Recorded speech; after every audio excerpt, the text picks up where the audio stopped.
இந்த வீடியோவில் நம்ம என்ன பார்க்க போகிறோம் அப்படின்னு பார்த்தீங்கன்னா, நம்ம தமிழ்நாடு பட்ஜெட் 2025லேருந்து 2026ல் என்னென்ன அகழ்வாய்வுகள் மற்றும் அருங்காட்சியகங்கள் சம்பந்தமாக வந்து எக்ஸாம் பாயிண்ட் ஆஃப் வியூவில் கொஷின்ஸ் கேட்பாங்க அப்படின்றத ரொம்ப குட்டியாக ஒரு கண்டென்ட் நம்ம ரெடி பண்ணியிருக்கோம். ஸோ இது வந்து ரிவிஷனுக்கு வந்து ரொம்ப ஹெல்ப்ஃபுல்லாக இருக்கும்னு நினைக்கிறேன். ஏன்னா 2 டேஸில் நமக்கு எக்ஸாம் வருதுல்ல. ஸோ இப்போ நம்ம கண்டென்ட்குள்ளே போகலாமா? ஸோ ஃபஸ்ட்டு பார்த்தீங்கன்னா, தமிழக பட்ஜெட்டில் 8 இடங்களில் வந்து தொல்லியல் அகழ்வாய்வு நடத்தப்படும் அப்படின்னு சொல்லியிருக்காங்க. ஸோ இதை வந்து ஜூன் 18ல் இந்த அகழ்வாய்வு பணிகளை வந்து முதலமைச்சர் மு.க.ஸ்டாலின் வந்து தொடங்கி வைக்கிறாரு நம்ம தமிழ்நாட்டில். ஸோ தமிழக பட்ஜெட்டில் வந்து பார்த்திங்கன்னா, இந்த தொல்லியல் துறைக்கு எவ்வளோ நிதி ஒதுக்கப்பட்டிருக்கு நம்மளுடைய பட்ஜெட்லேருந்து அப்படின்னு பார்த்தீங்கன்னா 5 கோடி வந்து ஒதுக்கப்பட்டிருக்கு. அது மட்டும் இல்லாமல் ஒரு சில அகழ்வாய்வுகள் சம்மந்தப்பட்ட நூல்களையும் கூட நம்மளுடைய முதலமைச்சர் என்ன பண்ணியிருக்காருன்னா ரிலீஸ் பண்ணியிருக்காரு இந்த பட்ஜெட்டில். ஸோ அடுத்து பாருங்கள், அகழ்வாய்வுகள் இப்பொழுது எந்தெந்த இடங்களில் நடைபெற்று கொண்டு இருக்கிறது அப்படின்றதையும் சொல்லியிருக்காங்க. ஸோ மொத்தம் 8 இடத்துல வந்து நடைபெற்றிருக்கு. அது எந்த இடம், எந்த மாவட்டத்தில் இருக்குது, ஸோ எத்தனாவது கட்ட அகழ்வாய்வு நடக்குது அப்படின்றத நம்ம டீட்டெயிலாக கொடுத்துருக்கோம். ஸோ அப்போ அது ஒன்று ஒன்றா பார்க்கலாமா? ஃபஸ்ட்டு வருங்க, கீழடியில் நடக்குது. ஸோ அது எங்கே இருக்குன்னா சிவகங்கையில் இருக்குது. ஸோ இங்கே வந்து எத்தனாவது கட்ட அகழ்வாய்வு நடக்குதுன்னா 10ஆம் கட்ட அகழ்வாய்வு.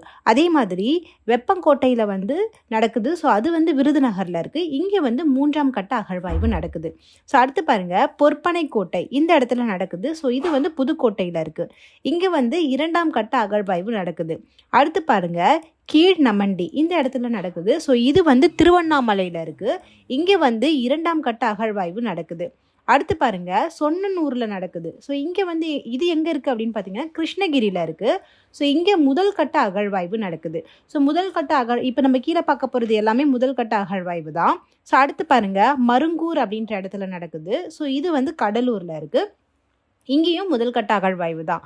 அடுத்து பாருங்க, திருமாலாபுரம். ஸோ இதுலேயும் இது எங்கே இருக்குது அப்படின்னு பார்த்தீங்கன்னா தென்காசியில் இருக்குது. ஸோ இங்கேயும் முதல் கட்ட அகழ்வாய்வு தான். ஸோ அடுத்து பாருங்க, கொங்கல் நகரம். இது வந்து திருப்பூரில் இருக்குது. ஸோ இந்த இடத்துலையும் முதல் கட்ட அகழ்வாய்வு தான் நடக்குது. ஸோ இது எல்லாமே வந்து ரொம்ப கவனமாக படிச்சுக்கோங்க. இது எல்லாமே பொறுத்துக்களை கேட்குறதுக்கு அதிகபட்ச வாய்ப்பு இருக்குது. ஏன்னா இதுக்கு முன்னாடி நம்ம இப்போ போன குரூப் 1 எக்ஸாமில் இதே மாதிரி அகழ்வாய்வுகள் சம்மந்தப்பட்ட பொறுத்துக வந்து கேட்டிருந்தாங்க. ஸோ எந்த இடத்துல எந்த மாவட்டத்தில் நடக்குது அப்படின்றத வந்து கேட்குறதுக்கும் நிறைய வாய்ப்பு இருக்குது. ஸோ இதெல்லாமே நல்லா தெளிவாக படிச்சுக்கோங்க. ஸோ அடுத்து பாருங்கள், இந்த 2025-26 தமிழ்நாட்டில் வந்து 8 இடங்களில் இப்போ 25-26ஆம் ஆண்டில் தமிழ்நாட்டில் 8 இடங்களில் வந்து இந்த தொல்லியல் ஆய்வுகள் வந்து மேற்கொள்ளப்படும் அப்படின்னு சொல்லியிருக்காங்க. ஸோ இதுக்காக எவ்வளோ பட்ஜெட் ஒதுக்கீடு செஞ்சுருக்காங்க அப்படின்னு பார்த்தீங்கன்னா 7 கோடி ரூபாய் வந்து ஒதுக்கீடு செஞ்சுருக்காங்க. ஸோ இது எந்தெந்த இடத்துல நடக்க போகுது அப்படின்றத பார்க்கலாமா? ஸோ இதுவுமே ஒரு மிக முக்கியமான ஒன்வேர்ட் தான். இதை பொறுத்துக்களையும் கேட்குறதுக்கு வாய்ப்புகள் அதிகமாகவே இருக்குது. ஸோ இது நல்லா தெளிவாக படிச்சுக்கலாம். ஸோ ஃபஸ்ட்டு பாருங்கள், சிவகங்கையில் இருக்க கீழடியில் வந்து நடக்கும்னு சொல்லியிருக்காங்க. ஸோ அதே மாதிரி சேலம் மாவட்டத்தில் இருக்க தெலுங்கனூர் அப்படின்ற இடத்துல வந்து நடக்கும் அப்படின்னு சொல்லியிருக்காங்க. ஸோ கோயம்புத்தூரில் இருக்க வெள்ளலூர் அப்படின்ற இடத்துல நடக்கும்னு சொல்லியிருக்காங்க. அடுத்து பாருங்கள், கள்ளக்குறிச்சியில் இருக்க ஆதிச்சனூர் அப்படின்ற இடத்துல வந்து நடக்கும்னு சொல்லியிருக்காங்க. நெக்ஸ்ட்டு பாருங்கள், கடலூரில் இருக்க மணிக்கொள்ளை அப்படின்ற இடத்துல நடக்கும்னு சொல்லியிருக்காங்க. ஸோ நெக்ஸ்ட்டு பாருங்கள், தென்காசியில் கரிவலம் வந்த நல்லூர் அப்படின்ற இடத்துல வந்து நடக்கும் அப்படின்னு சொல்லியிருக்காங்க. ஸோ நெக்ஸ்ட் பாருங்கள், தூத்துக்குடியில் வந்து பட்டணமருதூர் அப்படின்ற இடத்துல நடக்கும்னு சொல்லியிருக்காங்க. ஸோ அதே மாதிரி நாகப்பட்டினத்துலேயும் நடக்கும் அப்படின்னு சொல்லியிருக்காங்க. ஸோ இது எல்லாமே வந்து தெளிவாக நம்ம படிச்சுக்கலாம். ஸோ கண்டிப்பாக இந்த கொஷின் கேட்குறதுக்கு வாய்ப்புகள் அதிகமாகவே இருக்குது. ஸோ எவ்வளோ கோடி ஒதுக்கீடு செஞ்சுருக்காங்கன்னா 7 கோடி ஒதுக்கீடு செஞ்சுருக்காங்க. மொத்தம் எத்தனை இடம்? 8 இடங்களில். ஸோ இந்த அகழ்வாய்வுகள் வந்து மற்ற மாநிலங்களில் எங்கெங்கே நடக்குது அப்படின்றதையும் வந்து நம்ம பார்க்கலாம். இது வரைக்கும் பார்த்தது வந்து தமிழ்நாட்டில் நடந்ததை பார்த்துக்கிட்டு இருந்தோம். இப்போ வந்து மற்ற மாநிலங்களில் வந்து நடக்கிறத பற்றி நம்ம பார்க்குறோம். ஸோ பழந்தமிழர்களினுடைய பண்பாடு அடையாளங்களை தேடும் ஒரு பயணம் வந்து அண்டை மாநிலங்கள்லேயும் உள்ள பகுதிகளில் வந்து இப்போ விரிவடைஞ்சிருக்கு. ஸோ அந்த பகுதிகள் எங்கெங்கெல்லாம் இருக்குது அப்படின்னு பார்த்தீங்கன்னா ஒடிசாவில் இருக்க பாலூர் அப்படின்ற இடத்துலையும் விரிவடைஞ்சிருக்கு. ஸோ அதே மாதிரி ஆந்திராவில் இருக்க வெங்கி அப்படின்ற இடத்துலையும் விரிவடைஞ்சிருக்கு. ஸோ கர்நாடகாவில் இருக்க மஸ்கி அப்படின்ற இடத்துலையும் விரிவடைஞ்சிருக்கு. ஸோ இந்த அண்டை மாநிலங்கள் அப்படின்னு கொஷின் கேட்டாங்கன்னா இந்த 3மே தான் நம்ம எழுதணும். இப்போ பழந்தமிழர்களினுடைய பண்பாட்டு அடையாளங்கள் வந்து அந்த இடத்துலலாம் இருக்குது அப்படின்றதையும் வந்து கண்டுபிடிச்சிருக்காங்க. ஸோ நெக்ஸ்ட்டு பார்க்கலாமா? ஆழ்கடல் அகழ்வாய்வு. ஸோ இது வந்து காவேரி பூம்பட்டினத்திலிருந்து நாகப்பட்டினம் வரைக்கும் ஒரு விரிவான ஆழ்கடல் ஆய்வு மேற்கொள்ளப்படும் அப்படின்னு சொல்லியிருக்காங்க. ஸோ இது ரொம்ப முக்கியம், பார்த்துக்கோங்க. எங்கேருந்து எது வரைக்கும்னா காவேரி பூம்பட்டினத்திலேருந்து நாகப்பட்டினம் வரைக்கும். இங்கே என்ன நடக்க போகுது? ஆழ்கடல் அகழ்வாய்வு வந்து நடக்க போகுது அப்படின்னு சொல்லியிருக்காங்க. ஸோ அடுத்து பாருங்கள், இப்போ அகழ்வாய்வு வந்து முடிஞ்சிருச்சு. நெக்ஸ்ட் வந்து அருங்காட்சியகத்துக்கு போயிடலாம். ஸோ அருங்காட்சியகமும் வந்து ஒரு சில விஷயங்களுக்கு நிதி வந்து ஒதுக்கீடு செஞ்சுருக்காங்க. எங்கெங்கெல்லாம் அருங்காட்சியகம் வரும் அப்படின்னு நம்மளுக்கு சொல்லியிருக்காங்க. ஸோ அதை பற்றி இப்போ நம்ம பார்க்கலாம்.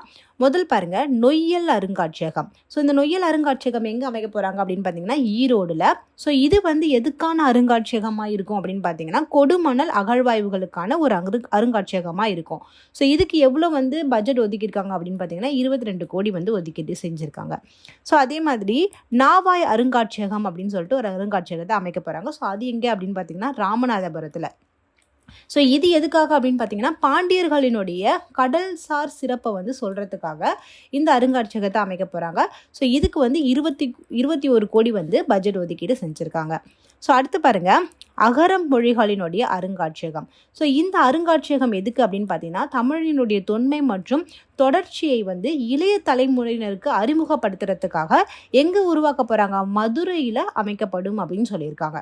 எங்க மதுரையில். இது எதுக்காக, தமிழினுடைய தொன்மை மற்றும் தொடர்ச்சியை இளைய தலைமுறைகளுக்கு அறிமுகப்படுத்துறதுக்காக. இதோடைய பேர் என்ன அப்படின்னு பார்த்தீங்கன்னா அகரம். ஸோ அடுத்து பாருங்கள், தமிழர் பண்பாட்டு அருங்காட்சியகங்கள். ஸோ இது எங்கே உருவாக்க போகிறாங்க அப்படின்னு பார்த்தீங்கன்னா மாமல்லபுரம், திருவண்ணாமலை இந்த பகுதிகளில் தான் இந்த அருங்காட்சியகத்தை வைக்க போகிறாங்க. ஸோ அடுத்து பாருங்கள், உலக தமிழ் ஒலிம்பியாட் அப்படின்றது வந்து ஒரு வகையான போட்டிகள். ஸோ இந்த போட்டி எதுக்காக வைக்க போகிறாங்க அப்படின்னு பார்த்தீங்கன்னா தமிழரினுடைய பெருமை மற்றும் பண்பாட்டை வந்து உலக தமிழ் இளைஞர்களுக்கு வந்து பரப்புறதுக்காக ஆண்டுதோறும் நடத்தப்படுற ஒரு போட்டி தான் வந்து இந்த உலக தமிழ் ஒலிம்பியாட் அப்படின்றது. ஸோ இது எதுக்கான ரீசன் அப்படின்றத தெளிவாக படிச்சுக்கோங்க. தமிழ் பெருமை மற்றும் பண்பாட்டை வந்து உலக தமிழ் இளைஞர்களுக்கு பரப்புறதுக்காக ஆண்டுதோறும் நடத்தப்படும் அப்படின்னு சொல்லியிருக்காங்க. ஸோ அடுத்து பாருங்க, சிந்துவெளி பண்பாட்டு அரங்கம். அதாவது எதுக்காக இந்த அரங்கம் உருவாக்க போறாங்க அப்படின்னு பார்த்தீங்கன்னா சிந்துவெளி பண்பாட்டினுடைய கண்டுபிடிப்பினுடைய 100ஆண்டு விழாவை வந்து ரீசெண்டாக வந்து நிறைவு செஞ்சோம். ஓகேங்களா, ஜனவரியில். ஸோ அந்த நிறைவுக்காக வந்து என்ன பண்ணுறாங்கன்னா எழும்பூரில் ஒரு அரங்கம் வந்து உருவாக்கப்படும் அப்படின்னு சொல்லியிருக்காங்க. ஸோ அடுத்து பாருங்கள், காட்சி அரங்கம். ஸோ காட்சி அரங்கம் எதுக்காக அப்படின்னு பார்த்தீங்கன்னா மரபுசார் கட்டடக்கலை கொண்ட காட்சி அரங்கம் வந்து 40 கோடி ரூபாய் மதிப்பீட்டில் எழும்பூரில் வந்து அருங்காட்சியக வளாகத்தில் வந்து இது வந்து கட்டப்படும் அப்படின்னு சொல்லியிருக்காங்க. இது காட்சி அரங்கம் அப்படின்ற ஒரு அரங்கம். ஸோ இது வரைக்கும் நம்ம சிந்து சமவெளி பண்பாட்டு அரங்கம், அதே மாதிரி காட்சி அரங்கம், உலக தமிழ் ஒலிம்பியாட், ஸோ இது எல்லாமே என்ன ரீசனுக்காக பண்ணுறாங்க அப்படின்றது தெளிவாக நம்ம படிச்சுக்கலாம். ஸோ அடுத்து பாருங்கள், அதே மாதிரி எந்த இடத்துல வந்து அவங்க எழுப்ப போகிறாங்க அப்படின்றதையும் தெரிஞ்சுக்கணும். ஸோ இது ரெண்டுமே வந்து எழும்பூரில் தான். ஸோ இது பாருங்கள், இப்போ ரீசெண்டாக வந்து சிந்துவெளி பண்பாட்டினுடைய 100ஆண்டு விழா வந்து நம்ம நடைபெற்றதுன்னு சொல்லணும்ல. ஸோ அந்த 100ஆண்டு விழாவுடைய ஒரு குட்டி நியூஸ் தான் இது. ஸோ இது எப்போ நடந்துச்சு அப்படின்னு பார்த்தீங்கன்னா ஜனவரி 5 to 7 வந்து நடந்துச்சு. ஸோ இது எங்கே நடந்துச்சு அப்படின்னு நம்ம பார்க்கலாமா. ஸோ இது யார் நடத்தினா அப்படின்னு நம்ம பார்த்தோம்னா தமிழ்நாடு அரசு தொல்லியல் துறையும் ரோஜா முத்தையா ஆராய்ச்சி நூலகத்தினுடைய சிந்து ஆய்வு மையம் இவங்க 2 பேருமே சேர்ந்து தான் எழும்பூர் அரசு அருங்காட்சியகத்தில் வந்து இந்த விழாவை வந்து நடத்துனாங்க. இந்த 100ஆண்டு நிறைவு விழாவை வந்து நடத்துனாங்க. ஸோ இந்திய தொல்லியல் துறையினுடைய தலைமை இயக்குனர் சர் ஜான் மார்ஷல் அவர்களினுடைய திருவுருவ சிலைக்கு வந்து அடிக்கல் நாட்டினாங்க இந்த விழாவில் தான்.